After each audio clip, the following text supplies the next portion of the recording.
is Wayne Gramlich, and I'm president and speaker tonight. And you see that URL there? That is the URL for these slides. Okay, so and I will show that URL at the end of the talk. These slides aren't the super fancy anything. It's just a bunch of HTML pages. But I just want you to know that you don't have to worry about accessing them. They're on the net right now.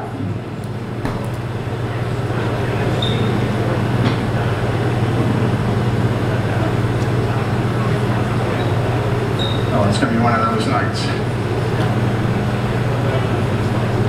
That's okay. So what is surface mount technology? Well, basically, it is surface mount components.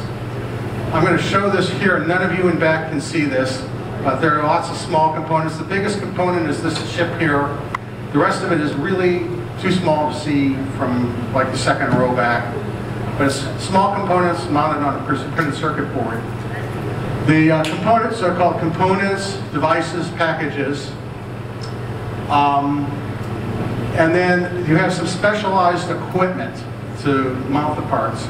They're basically robots, everybody. There's very specialized robots that know how to take surface mount packages and put them on printed circuit boards like this and go.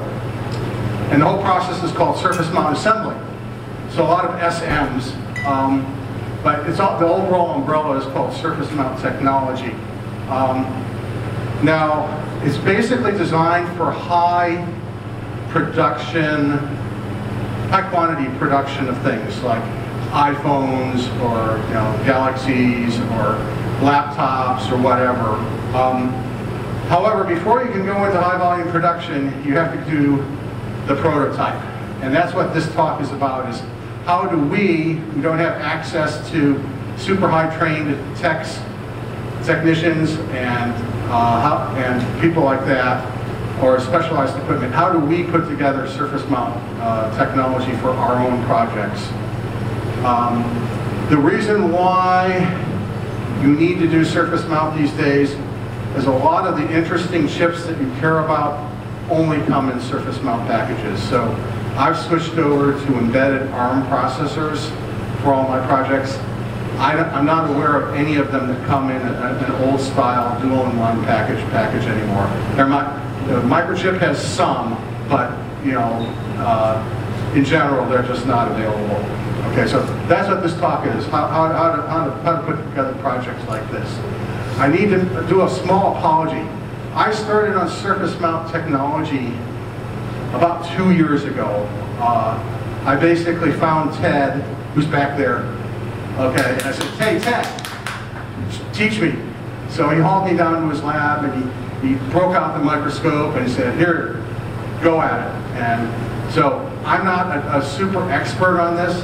There are probably people in this room who know more about this than I do. But so if I start to say something that's like wrong or not quite correct, just let me know. I'm perfectly okay with being corrected. Okay.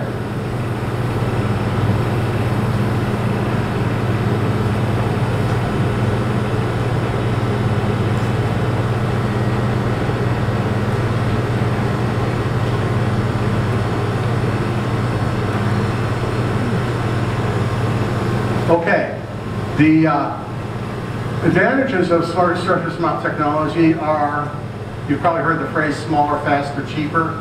That's what it is. They're smaller parts, they take up less space, take up less material. In general, they tend to run faster. Faster is a two-dimensional thing. It's not only do the chips tend to run faster, but they're also faster to assemble. So it used to be, in the old days, we had warehouses full of people with soldering irons, soldering products together, and it's been all replaced by robots. It tends to be a lot cheaper assembly, and frankly, it's higher quality. I was reading the other day about the Raspberry Pi. The factory in England that's making that is making 4,000 a day, and they've been doing it for quite a while. I think they've had 20 rejects over a period of like 6 months. So that's how much higher quality you wind up with. But that's not what we get to do. We get to do prototyping.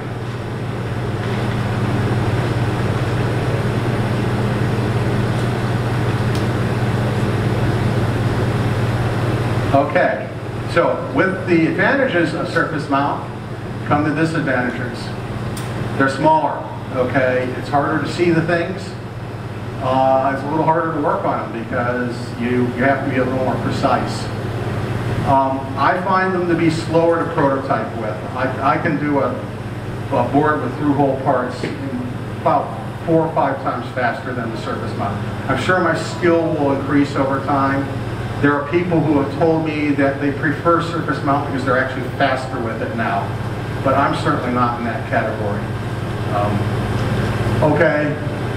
It is definitely harder. There's definitely more skill involved. I can teach somebody how to do regular soldering in about an hour. And after several days of soldering, they'll be as good as I am. Okay, that's not true with surface mount. You really have to. There's a bit more skill involved. And if you're kind of an old geezer like me, your eyesight isn't up to the task, so you need some optical help as well. So we'll get into that.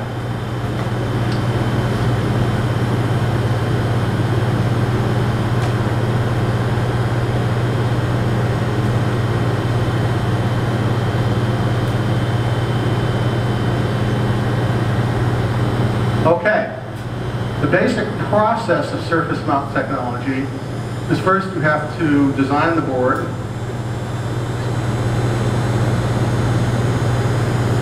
And get the board manufactured. I'll talk a little bit about that, but that's not the focus of tonight's talk. You have to solder them together, and depending upon the process you use, there may be a solder paste application process. If you're not using solder paste, you go straight to the attach the components part. So the next step is, depends again upon what process you're using. It's called reflow. You bake the board at the right temperature, and all the solder melts and attaches to things. And when you're all done doing the surface mount components, if you have any leftover through-hole parts, you do those. And when you're all done, you test it, you ship it, and you sell it, and you make lots of money, and you get really rich. Right. Okay.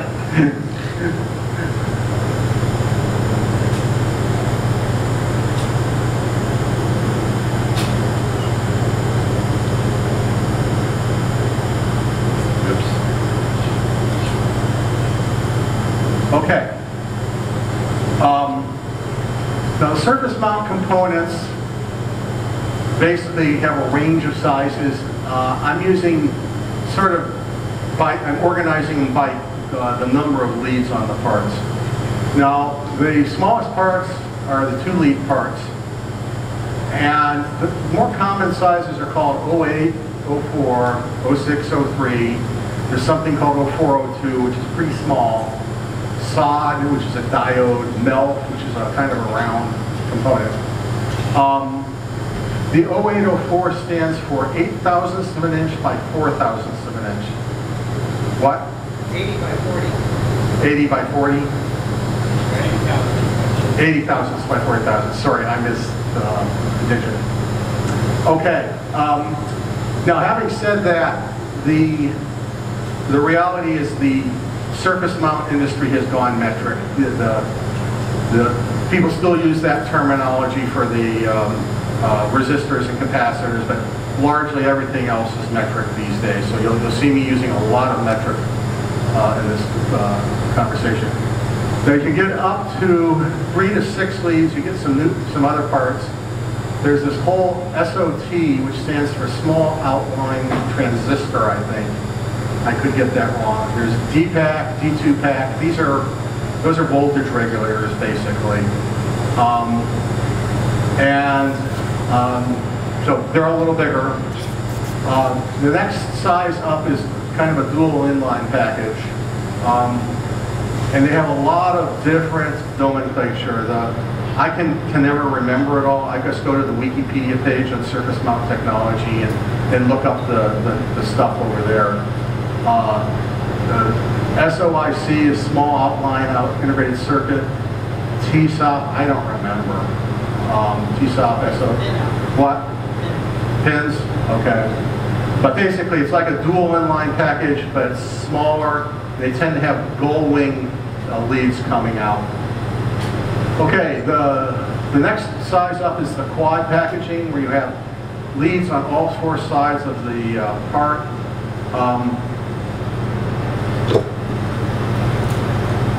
You can't see it from here because it's so small. I'll give it to, let Bill zoom in on it. But this is a quad package. It's kind of a large package. Got 80 pins total, 20 pins on each side. And the spacing between the leads is 0.65 millimeters. Okay, that's small, but there are smaller packages. Oh, by the way, over here in this little black dot, which none of you are going to be able to see, that's a 8-pin SOIC part. Okay. Then comes the stuff that's quite a bit harder to prototype with. You have grid array chips, ball grid arrays, and stuff like that. People do prototype with those, but it's dodgy. Okay. Sometimes they succeed in soldering them. Sometimes they do not. The pros will use an X-ray machine to check their solder joints. Most of us don't own an X-ray machine. I mean, has anybody here successfully done a ball grid array? Have you done one, Ted? Ted did one. Good job. It wasn't easy, was it?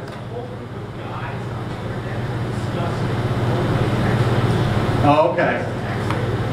Okay. So for those of you who can't hear it, there's a group on the net building a homebrew X-ray machine just so they can X-ray their ball grid parts and figure out whether or not they soldered them properly. And then the sort of the high end is bare chips. I don't know much about this stuff. So Ted, have you done a bare chip? Here, you've done bare chip. I don't know anything about it, so I'm just telling you. Yeah, it's a specialized machine. So yeah, that's the kind of the range of surface mount parts.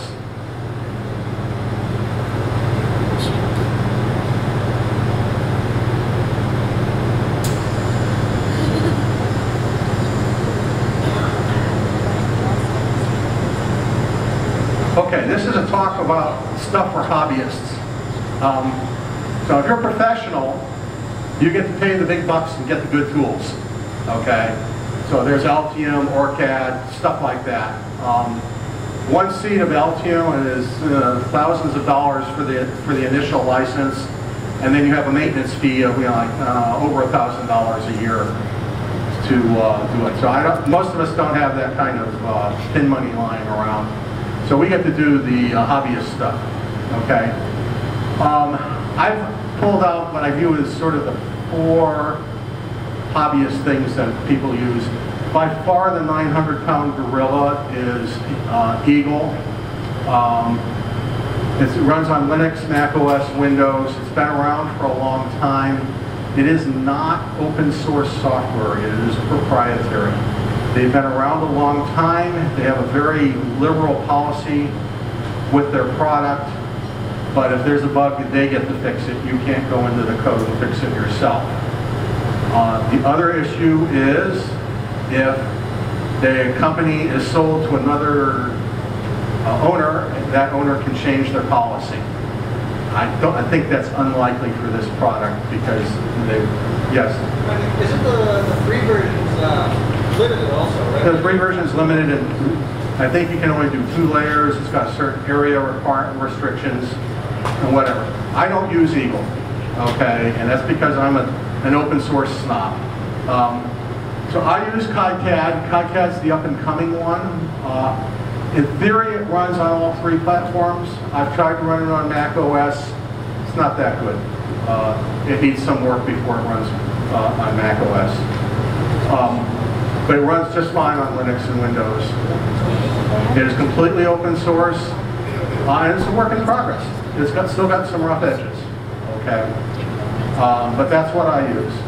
The one that's been around longer is the GNU Electronic Design Automation System, GITA. That runs on Linux and Mac OS. I haven't heard how well it's running on Windows.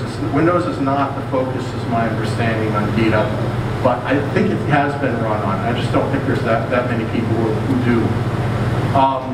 So those are two open source ones.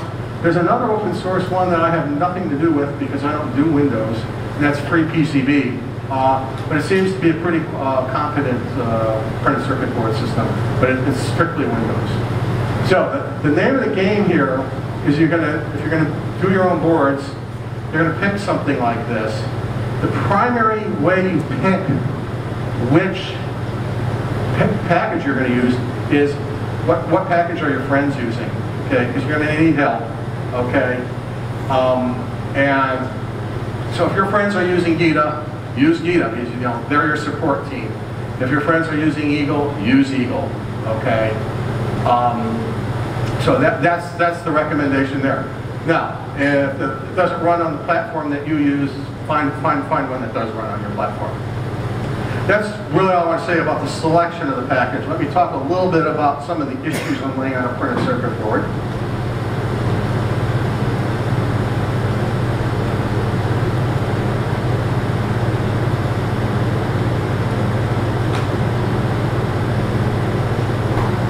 And I assure you, I could spend an entire talk talking about one of these packages and the issues, and I'm not going to do that, just to get more of an overview. So the process for doing electronic computer-aided design, it starts with schematic capture. That is, you have your idea, you're trying to figure out which wires go where to connect together your parts, okay? And you've all seen schematics. They used to be done with paper and pencil. Not anymore, everybody does them on the computer. Okay, so that's step one. The next step is you have to decide which parts correspond to the little boxes and whatever on your schematic. Okay, and it's called part footprint selection. Okay, the part is that part is the manufacturer part name. The important thing is that there's a footprint. Okay, the technical term in the industry is called a landing.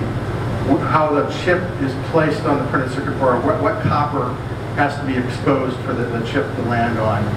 And so you get to do that next. Then comes board layout. And board layout is, yet again, another complete talk. But you get to do it. Okay, most of us who are hobbyists are going to do 2-layer boards. And you do have to be concerned about is, you have to be thinking about your manufacturer, and your manufacturer specifies what the minimum width of your copper is and what the minimum spacing between your copper is. And you need to design your board to meet those rules, okay? And so that's a very important component of it all. If you get your design rules wrong, you send it to the vendor and they say, we can't build this because you've violated the rules. Most of these packages have a design rule checker. So if you put in the numbers for minimum hole size, minimum trace width, minimum trace separation, it will check your design and highlight things that you got wrong. Okay? So that's the board layout process. The final part is you generate some files that are called Gerber files and drill files. Technically, the Gerber file is something called RS-274X. That doesn't mean much to you, but that's kind of the de facto industry standard. And the drill file is kind of similar, but it doesn't really have a standard name. But these are what you send off to your vendor to get them manufactured. Okay, that's the basic process.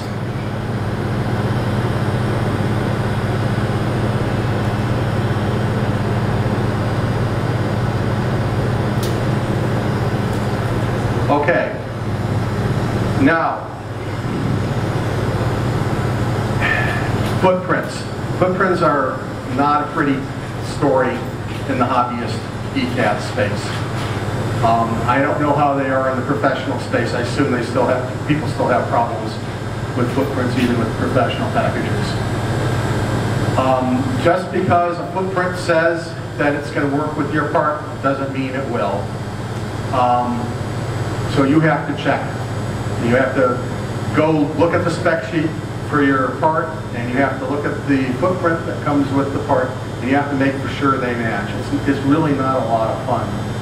What happens is most of us, once we find a footprint that works for a given part, we stash it away in our own private library so that we do not have to do that check again. Okay. On most of my boards, on my Rev A board, I almost always get 2 or 3 footprints wrong. Okay, because I thought I had it right and I got it. I blew it. You will need to create your own footprints. Okay. I don't care how big your library is. You're going to find some oddball component that you have to have in your project, and there won't be a footprint for it. So you're going to have to learn how to use the footprint editor. Okay, I use KiCad. The footprint editor for KiCad is pathetic. That's all I want to say. Okay, the other thing is you've got to name the footprint. Okay, and the names for the footprints in most of these libraries is like impenetrable. There is a standard that's gaining some traction out there. IPC 7351 Revision B does some naming conventions. I put the URL for the PDF that explains what it is. And this line right here, that's an example one. That's a quad flat pack. And then you have your pitch, which is in the interesting units of tens of microns. Okay, so if a 0.65 millimeter pitch package would be 65. Okay, and then you have the size of your package, span 1 and span 2, and then you have a height. Your packages come in different heights, and then the dash is the number of pins. In addition, there are, for every footprint that you do this for, there's 3 sizes. There's the nominal size, which is what most people use. There's basically a small size, which is used for really high density, like an iPhone or something like that. And then there's the larger size, which is used by the aerospace industry because they care about higher reliability. Okay, most of us are going to use nominal. I couldn't find any decent footprints for KiCad, but I did find a great selection of them with the free PCB project. So I wrote a little program to read those in, convert them over to KiCad format. And so the vast majority of my parts are using this standard, but it's not the norm out there, just so you know.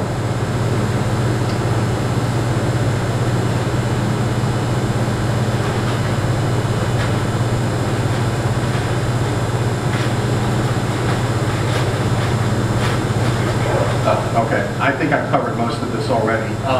Most of your boards are going to be 2 layers. Some of us are doing, some people will do 4-layer boards. How many people here have done a 4-layer board? Okay, it's not the most common. It's getting cheaper to do 4-layer boards than it used to do. It used to be really expensive. It's now getting cheaper. Okay, usually when you're doing a 2-layer board, you wind up picking one side and making most of the traces on that side go in one direction. So on this particular board, the front side has most of the traces going in the horizontal direction. And you can't see this because it's too small. And on this side, you have the traces going in the vertical direction. Okay, you can make exceptions to that, but basically that's how we usually do it. And it's just too hard to do it any other way. So I just wanted to let you know that that's a very common process for 2-sided boards. I've told you already about the trace width and spacing.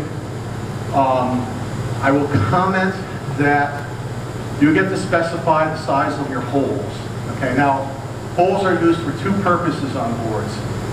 One is something called a via. A via is a plated through hole where the signal just goes from one side of the board to the other and continues on. Okay. The other thing is to drill holes for through-hole components like resistors, power jacks, what have you. And so you have drills of all different kinds of sizes. And it was pretty common to have your manufacturer say, these are the drill sizes we prefer. And so you would try and adjust all your holes to fit those drill sizes to save yourself a little money. More recently, I've been finding people are not doing that as much anymore. They're just saying, we'll drill whatever holes you want. Okay. Ground fill. Most of these boards, what do you do with the stuff that isn't covered by traces?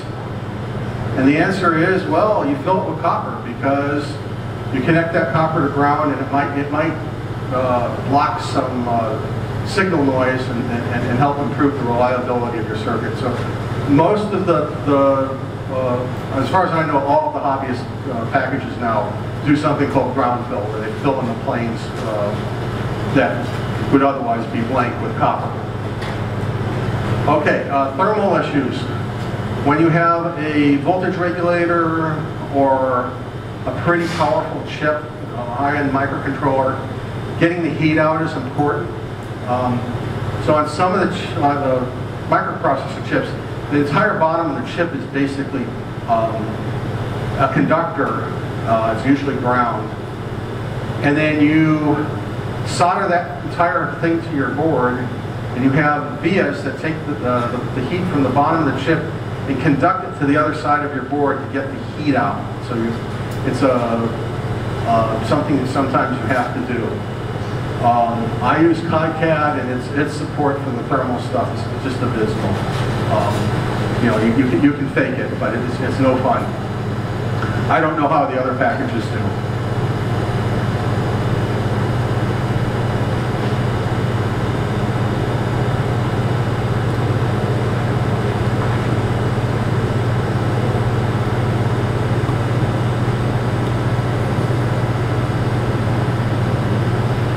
Okay, now you have designed your board. What do you do with it? Okay, you can make your own. Okay, and a lot of us have tried to do that over the years. How many of us have done you know, etch your own boards? Yeah, it's kind of a messy, sloppy process. Some of the people are still doing it. I recently saw a picture of somebody who is etching their own boards and getting a spacing between for a fine pitch board of 0.5 millimeter. 0.5? Yeah, 0.5 millimeter pitch. In general, I don't think that's what most of us want to do. It's kind of tricky to figure out how to get all that stuff to work. So you ship it out, okay? Over the years, the ones I've used the most are Alberta Printed Circuits up in Canada. Seed Studio is my most recent one. They're based in China. And I've used Olamex, based out of Bulgaria. It's pretty much the same thing. You send them the files, they send you the boards back. When you're going out of the country, you have to worry about the shipping times. Okay, I've had some packages take close to 2 months. I've had some take 2 weeks. If you want to decrease ship times, you have to pay more for shipping. If you're willing to wait, you can save yourself some money. In addition, I've been using stencils for my printed circuit boards recently. So I send out for something called stencils. I'll talk a little bit about stencils shortly. I've never used Pololu, but a lot of people do. You just basically say, I want a stencil, and I think it's like $1 a square inch, and but you have like a $20 setup fee to get started. So if you're doing a lot of boards, it's actually pretty cost effective. I use one called O'Hara RP, and I'll talk a little bit more about stencils shortly. But this is what it looks like. It's basically a piece of plastic called Kapton. It's really quite durable. And it's cut on a laser printer. It's an Epilog printer. I don't know what the wattage is, but he uses a really fine laser lines so we can cut the really small holes that we need for some of our stencils. And he's kind of a flat rate. You pay like $25 plus shipping. Works out to be about $35. I've had some really good luck with this stuff. Okay. So now we've got your boards and stencils if you need them manufactured. Now what?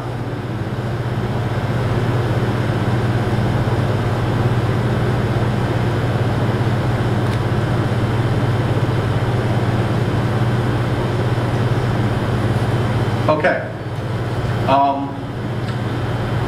If you've got money, you can send it out. Somebody will build it for you.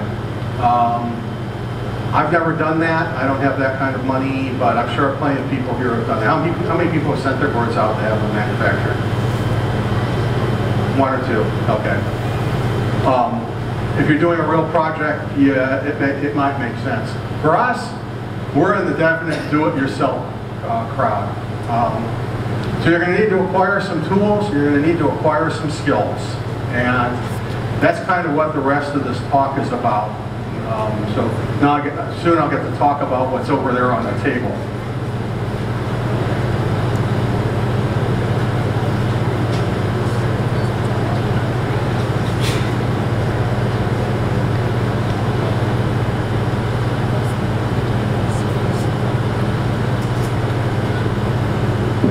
Okay. I wish this stuff was cheaper than it is. It's not too bad, but it is hundreds of dollars usually by the time you're done setting yourself up with all the tools. So you're going to need a soldering iron for starters. I brought 2 soldering iron systems here tonight. This is the Heiko 936. The reason why I picked it is because Ted said that's the one I use. So it's got a temperature control dial here measured in both Fahrenheit and metric. You turn it on and it keeps the temperature at that iron. What's important about it is you can put a really fine tip on it. Now, maybe I can put some wider on here so you can actually see the tip. That's a pretty small tip. I assure you that this tip is bigger than the leads that I am soldering. So you need to basically get a chisel point on it so that you can actually put the chisel point on end so you can just tap the leads without actually heating up 3 or 4 leads at once. Okay, so that's the key thing you're doing when you're buying a soldering iron. You also want it temperature controlled because it's really easy to get it too hot and start damaging your chips. And then you let all the magic smoke out. Just as important with the soldering iron is cleaning the tip. For a long time I used the wet sponge technique, and then somebody told me use the Brillo pad technique. This works so much better than the wet sponge. Yeah, buy yourself a Brillo pad cleaner. I threw the sponge that goes with this out. You're also going to need solder. Now solder is one of these things, I don't go through it all that fast. And I thought I had bought my last roll of solder about 20 years ago, but I was wrong. Because you need thin solder. This is really thin solder. It's still, when you put it under the microscope, it's just about as big as the lead you're trying to solder. So you need fine solder, and so you're going to have to get it. Okay, so that's one soldering iron. Okay, this is actually not mine. This is James's the thing.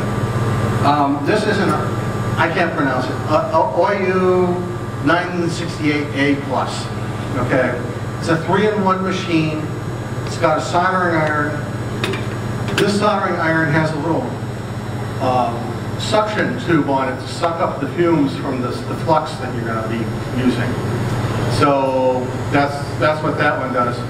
It's got a better than average solder holder. You can put your solder on a roll here, and it actually has a place to feed the solder through the bottom of this thing. It's really kind of clever. I like it. Nonetheless, I still mostly use my other one. It also has the ability, because it's got a vacuum system on it, for a vacuum pickup. Okay, so I unscrew this thing and put this thing on here, and then I can pick up my small parts. There's a little hole on here, and when I cover the hole, it closes the thing and it picks up the part. And when I release my finger, it releases the part. Unfortunately, I'm not all that coordinated, so as I'm releasing it, I move the part and it lands someplace else. So there's definitely some skill I need to learn there. But the most important thing here is this. This is the heat gun. This is what you use to fix mistakes, okay? So you can dial in the temperature and it blows hot air out.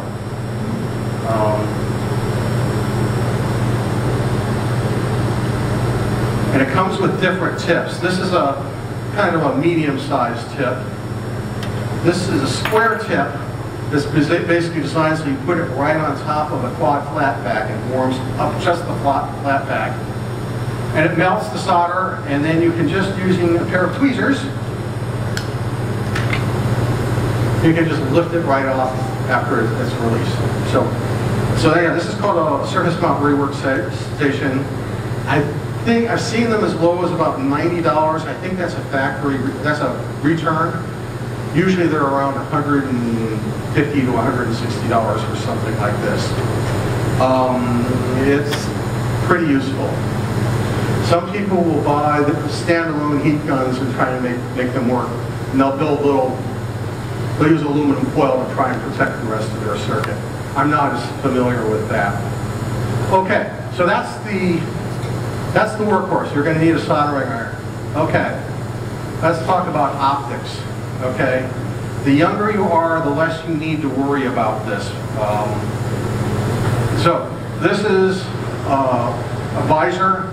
It's got 2 levels of magnification in it, and if you're younger, this may be adequate to get the job done if you have good eyesight. It's not good enough for me personally. The other problem with a visor like this is you have to work up here, okay, rather than down here, which is a little more comfortable. So nonetheless, you can buy a visor like this for less than $10, okay? So you might want to give it a try before you go to the more expensive options. I have another option, which is a ring light with a magnifier on like a lamp boom, and that's pretty good. At least the nice thing with that is you get to work down here, but a big lens like that isn't the best optics around, but it kind of works. But at the end, I eventually bought the microscope. Okay, this is expensive. It's also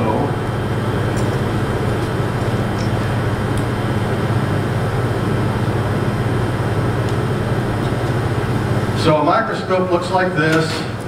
This is one of the cheaper microscopes out there. It costs a little under $200. It's a stereo microscope. They come in various magnifications. Magnification isn't, you don't want to get too high on magnification. This is a 10x microscope. It's actually a little too much magnification for me. I think 5x would work a little better. What you really want to do, though, is you want to be able to change the optics if you have to. This thing does have changeable optics. So I have extra eyepieces here. Unfortunately, they're in the wrong direction. I want smaller magnification, not larger magnification. So I was kind of screwed up here. I'd like to be able to flip between 5x and 10x magnification. It's stereo, so you get your 3D vision, and it works down here. The other thing is it's a boom microscope. So you work on your project over here, and it isn't interfering with the stand. So that's why you want a boom microscope. You need a light. These days the lights are LED lights. This is an older one. It's using incandescent. It gets hot. Sometimes you bump into it and you feel it. Okay.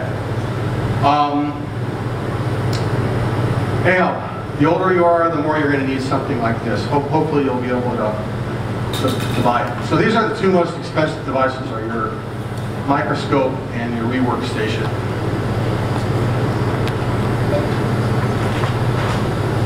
Whoops. Hopefully it just went into power savings mode rather than dying. Okay, so that's optics. Now, the way I do most of my soldering is with a toaster oven. Okay. Bought it for $20 at Walgreens. I put the board in there and I cook it. Now, in order to do a toaster oven based thing, you need some sort of thermocouple to keep track of your temperatures, because it's easy to to basically overcook your boards. So I've done it two ways. A lot of meters, not your cheaper ones, but your more expensive ones, have a thermocouple plug. So you can plug a K-type thermocouple in and measure it, and you watch your temperatures. And you want to get a profile as close as you can. I'll try and talk about that a little later. The other way I've done it is I bought a USB thermocouple. This is from PCsensor.com. And you plug it in, and it's got a button on it here that just basically says, start spitting out temperatures once every second, as if it's from your keyboard. And I wrote a quick little Python program that plots my temperature profile versus time, as you know. And so that's actually how I do it right now. This costs probably about $25, including shipping, when I was all done. You know, it's actually cheaper than the meter. So, but the meter is used for you can use for other purposes. Okay, and that's not the only way we can make things. Now, when you're all done, you will have some flux left over on your boards, and you will want to clean it off. So most of us just use isopropyl alcohol and a toothbrush. Okay, and you just scrub it, and it does a pretty good job of cleaning it up. Okay, the other thing that goes on is your boards come in different sizes. Okay, I meant to do this earlier. Let's just pass some of these boards around so people can see them. So let's just send them back when you're done. I'm not actually going to do anything with these boards. They're previous revision. So they'll pass them around. So, okay. And frequently you're going to have to take your boards and cut them to size. This can be done with a hacksaw. It's a lot of work. Some people use a bandsaw. The problem is fiberglass is glass. It's really rough on your bandsaw blades, so I don't recommend it. I actually bought something called a shearer. It cost about $50 from Enco. And it's basically this thing with this big lever, and I just put the board in there, and it just cuts it right down the line. So that's another cost that you might have to worry about. But I'm going to talk about that. Okay. So that's for the stencils.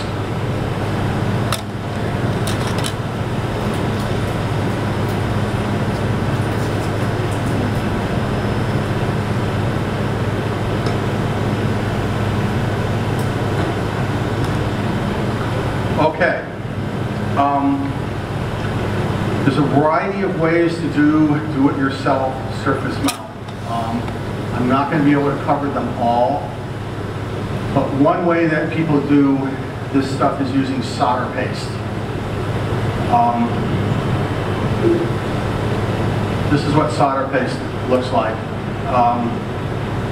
It comes usually in a syringe these days. You can also get it in a jar.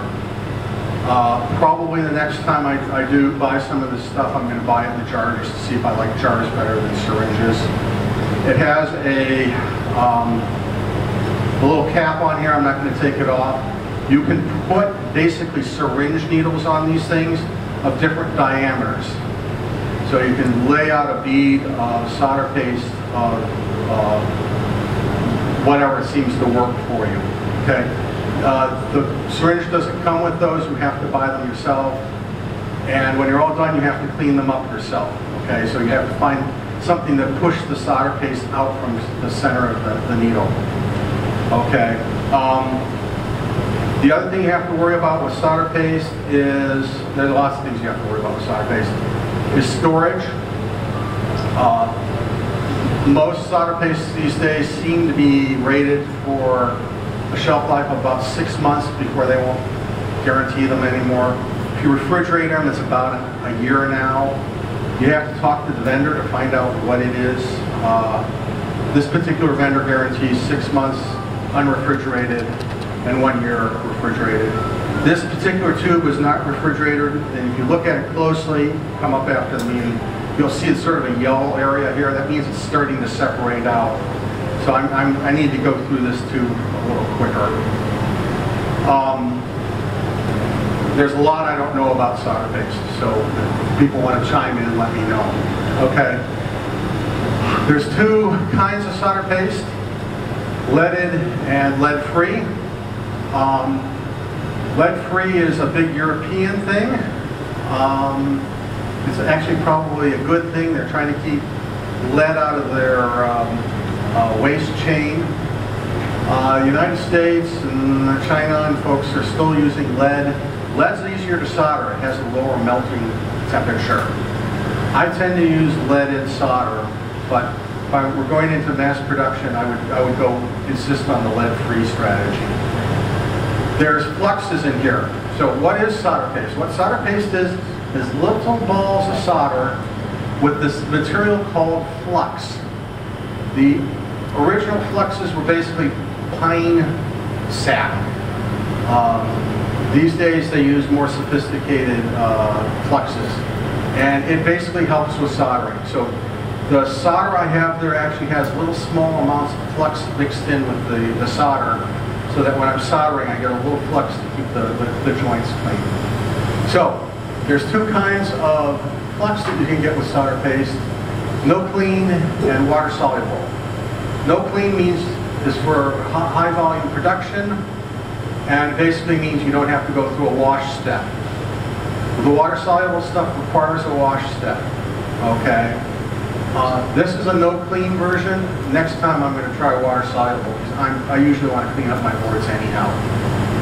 Okay, temperature profiles. Am I going to be able to pull this up in time? I think I'm going to have to skip it.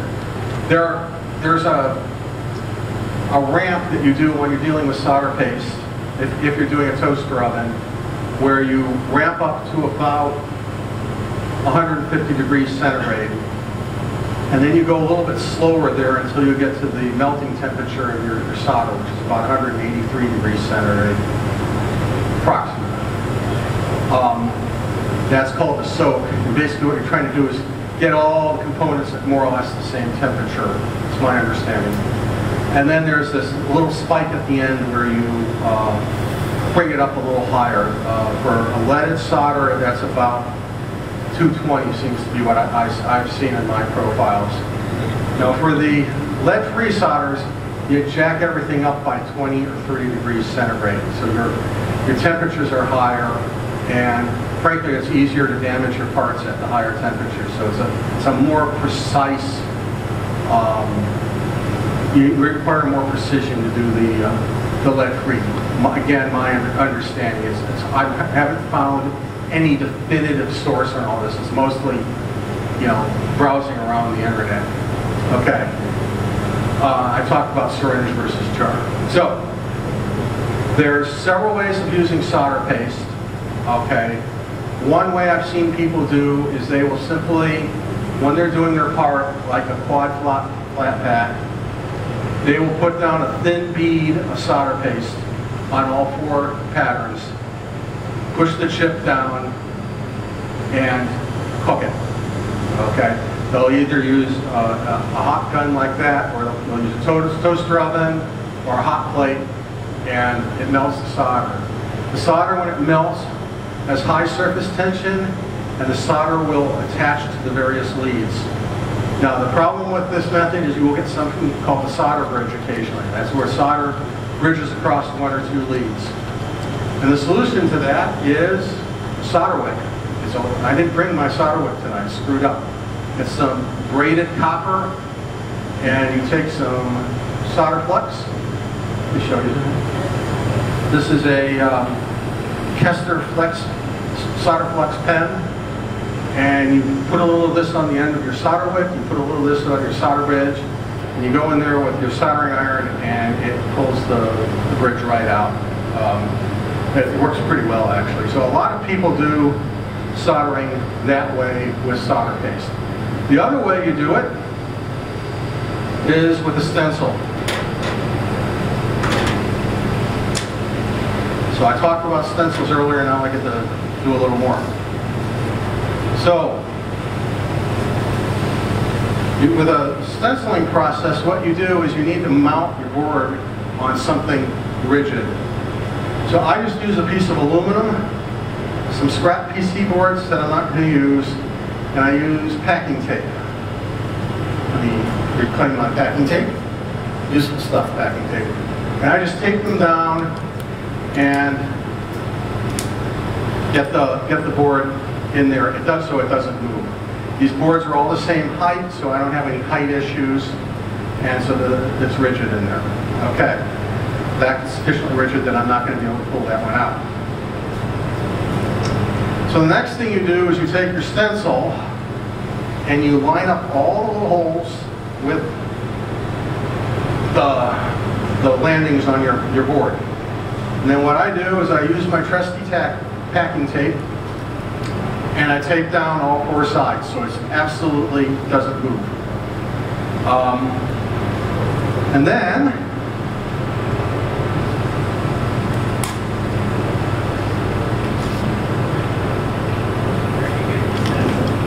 what the stencils you order out, Polu and O'Hara RP were the two I listed earlier. So sorry, there was a gap between me mentioning stencils and me talking about them now.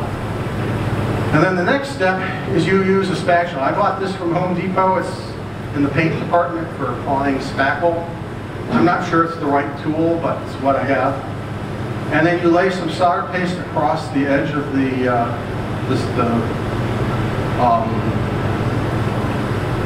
call it the squeegee. And then you swipe it across, and the solder paste goes into all the holes that you have here on the stencil. And I'm still learning how to do this. I've had some really good successes, and I've had some not so good successes. My understanding is you should really do it all in one swipe. Because every time I try and do it in a second swipe, it smears around. So that seems to be the part of the trick. But I'm still learning on this stuff. But when it works really well. And when it doesn't work, it's usually still good enough. Sometimes when I smear the paste around, what I will do is I will use a tool like this.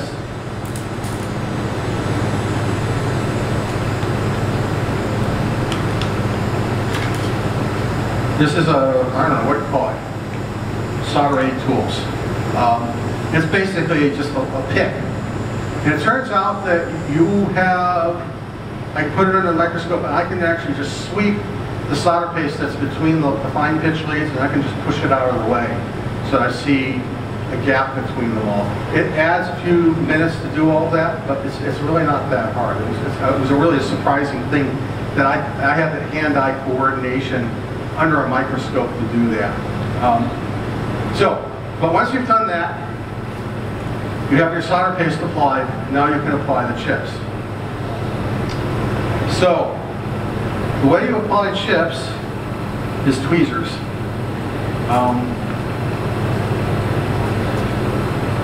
I have two kinds of tweezers here. I have straight tweezers and I have bent tweezers. And I always start with, whoops, I didn't know the display went blank on me. I'm off solder paste, so let me move on to the next slide.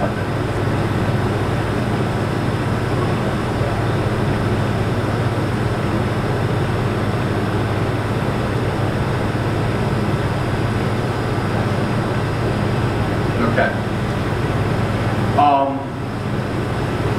So I've already done the attach. I applied the solder paste. You look at the solder paste, and then you mount the parts. And So the parts, they're small, you pick them up. I can still mount parts mostly by hand, by just regular eyesight. Not everybody can do that. I'm nearsighted, so I can do that. If you're farsighted, you're going to need some optical help. Okay. You pick up the parts, and for all the little passive parts, you place them on the board. And I work from smallest part to largest part. So it's the big quad flap back parts. They go on last. The tweezers don't help me with those, so I have a different tool to help with that. This came from eBay somewhere. I actually didn't buy it, somebody gave me this. And it's a vacuum pen.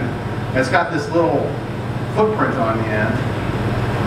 And you basically, it will pick up the part, and then you can, move it right over to where you want, and then you release the button here, and the part comes down. For the fine pitch parts, you can. I don't have the skill to actually get it exactly right, but it's pretty close, and then you just sort of tap it into place, and it's aligned. Okay. So. And then after that, you go through this bake process. So this is sort of the higher end strategy. The other way people do stuff is a more manual strategy. And let me see if I can talk about that. I'm not nearly as good with the manual strategy. Some people are really good at it.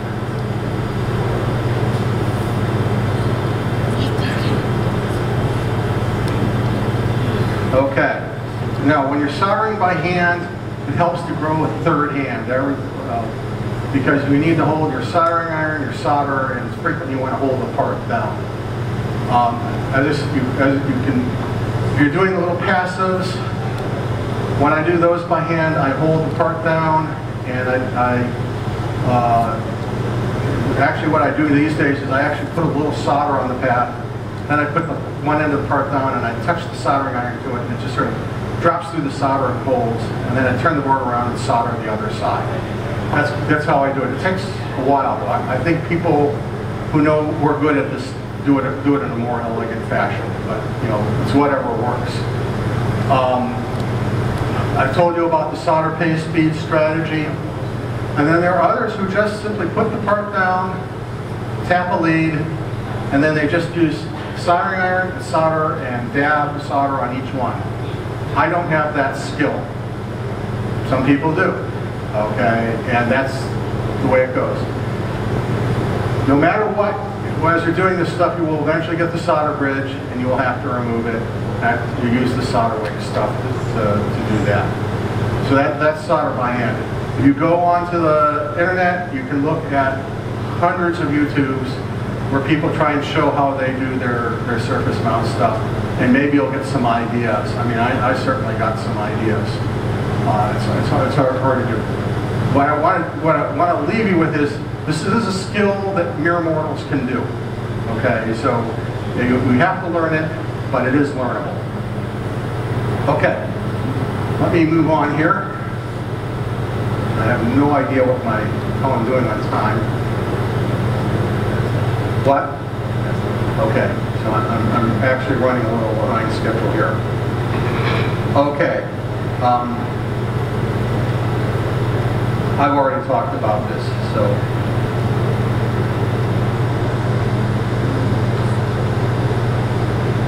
Nope.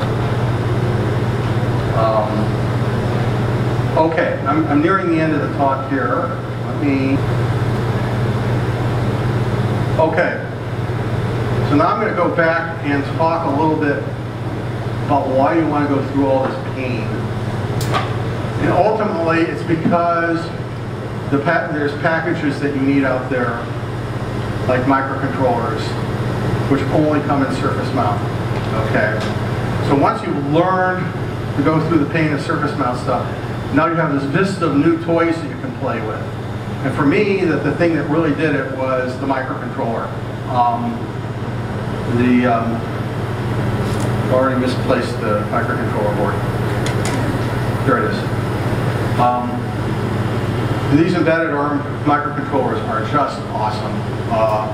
This one costs about $5, and it is very powerful. I can get an embedded ARM microcontroller, quantity one, 92 cents. Just incredible. But they only come in surface mount.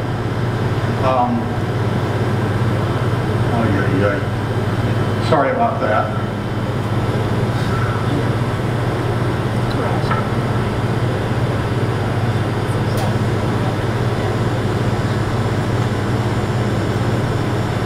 Now they're inexpensive, and you're going to have to program them, because in the old days we used to have programmers would drop the chip in, it was a serial insertion for a socket, and we programmed it.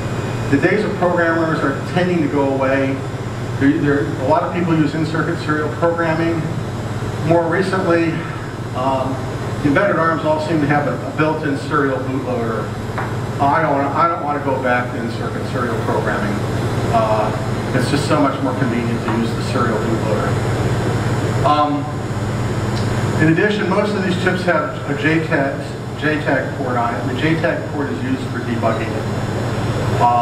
And boy, when I think of what I was doing with my little PIC microcontrollers, having a JTAG port would have been really nice in terms of debugging. Okay, so that's kind of ultimately why I went down this path. I'm probably going to skip a slide or two here.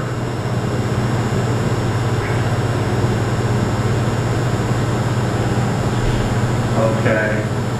Yeah, I'm going to skip a couple slides and just go on here. Yeah, this is near the end. So what's going to be coming down the pike for us folks? I think that ultimately more and more people are going to own their own lasers. So I think people are going to figure out how to make their own stencils. It's not going to be easy, but it's worth doing.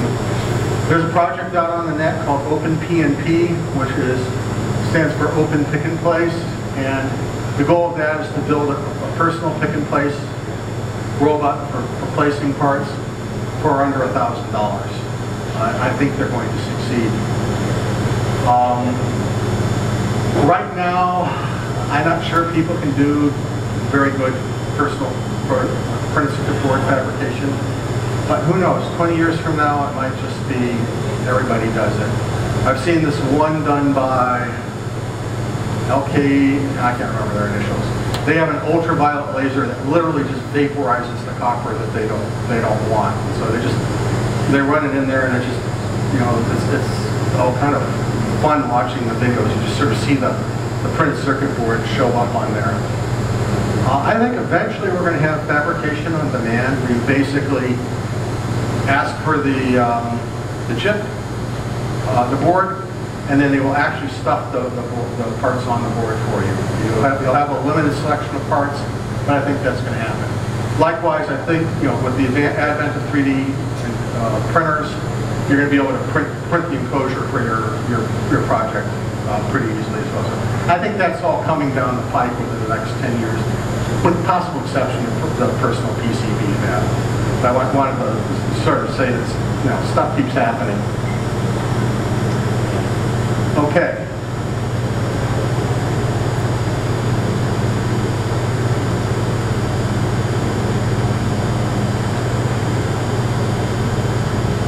This is my summary slide.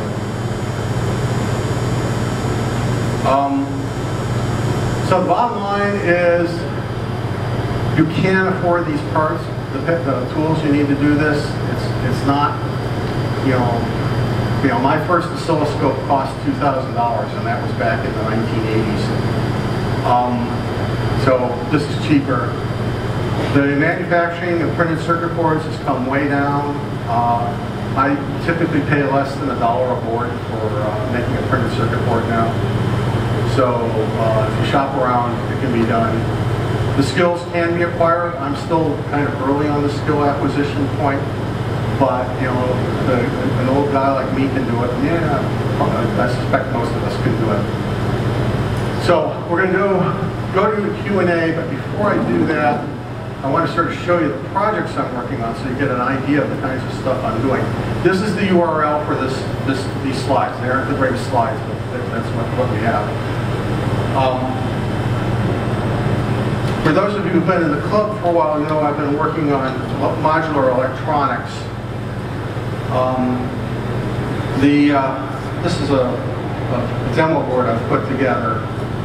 And basically the concept is, I'll call it object-oriented hardware. You know, just like there's object-oriented software, but why not sort of put, microcontrollers are cheap, why not put them all over your projects to simplify your programming task. So what I have here, oh, it's even upside down. Bet you couldn't tell. What I have here is a Raspberry Pi. I have a board that's connected to it that has an embedded microcontroller on it that I can program to do real-time tasks. Then I have a bus that runs all along there. You see this gray cable? It connects all these modules together. This is another module I've developed. Some of you may have seen my post on the net. It's basically an Arduino knockoff, but it has the connector that connects to the bus. So you can plug any shield you want onto this. You can program it with the standard Arduino technology. This is a shield done by the Arduino folks. They call it Tinkerkit. We have a bunch of modules that can plug into it. This is another shield done by Seed Studio. They call this a Grove shield.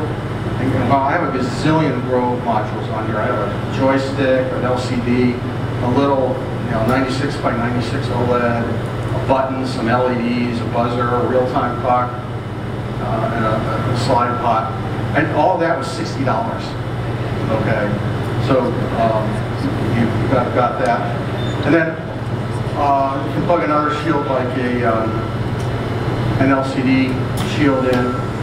Now, obviously, if you just want to have an LCD shield, why not you connect directly to the bus?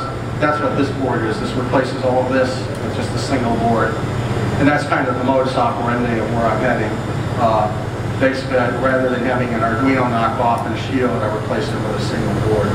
So that's kind of the project I'm doing. And all of this is done with embedded microcontrollers, surface mount technology. And so that's kind of where I've gone with this. And the reason why I want to go with surface mount is ultimately there are services out there where you can just say, here, manufacture these boards for me so that I don't have to do it. And I'd like to see if I can get that to happen. So yeah, that's kind of what I'm doing in terms of why I'm doing the surface mount technology. Because prior to this, I was strictly a through-hole solder guy. So I'm going to open it up to questions. Please fire away. Oh, we should get the mic. Where'd it go? Who has the mic? There's the mic. It was me. My fault. Yes. Check. Yeah. How many boards can you make with a given stencil? More than you have the patience to try.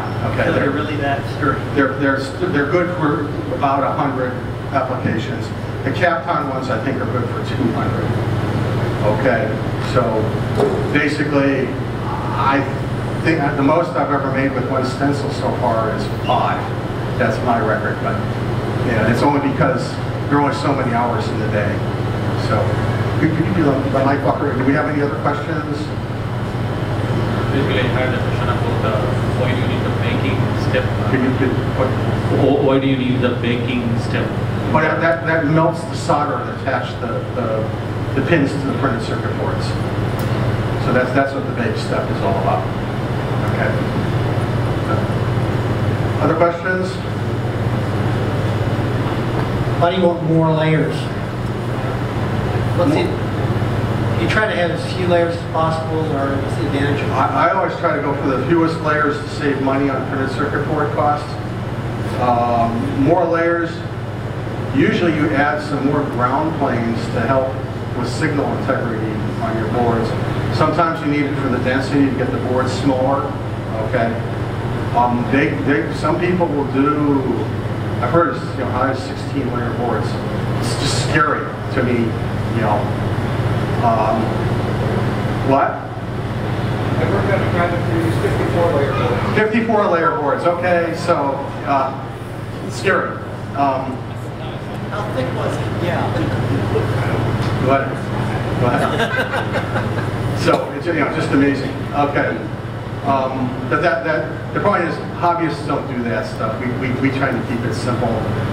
Some hobbyists do 4 layers, but most of us do too. More questions? Okay. Oh, we got another one. So I take it all of your surface mount components are on one side of the board? For me, yes, they are. They don't have to be, but in general, I do that.